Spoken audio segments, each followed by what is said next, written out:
చూద్దాం. సింహాచలం ఘటనపై ప్రధాని మోదీ దిగ్భ్రాంతి వ్యక్తం చేశారు. బాధిత కుటుంబానికి సానుభూతి వ్యక్తం చేశారు. పీఎం సహాయ నిధి నుంచి ఎక్స్ గ్రేషియాను ప్రకటించారు.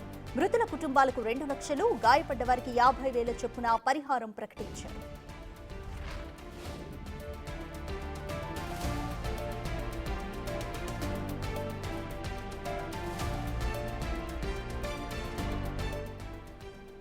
సింహాచలం ఘటనపై ప్రధాని మోదీ దిగ్భ్రాంతి వ్యక్తం చేశారు. బాధిత కుటుంబానికి సానుభూతి వ్యక్తం చేశారు. పీఎం సహాయ నిధి నుంచి ఎక్స్ గ్రేషియాను ప్రకటించారు. మృతుల కుటుంబాలకు 2 లక్షలు, గాయపడ్డ వారికి 50,000 చొప్పున పరిహారం ప్రకటించారు. ఈరోజు ఉదయం సింహాచలం అప్పన్నస్వామి సన్నిధిలో రిటైనింగ్ వాల్ కూలి అవి భక్తులపై పడి 7 చనిపోయారు. పలువురికి గాయాలయ్యాయి.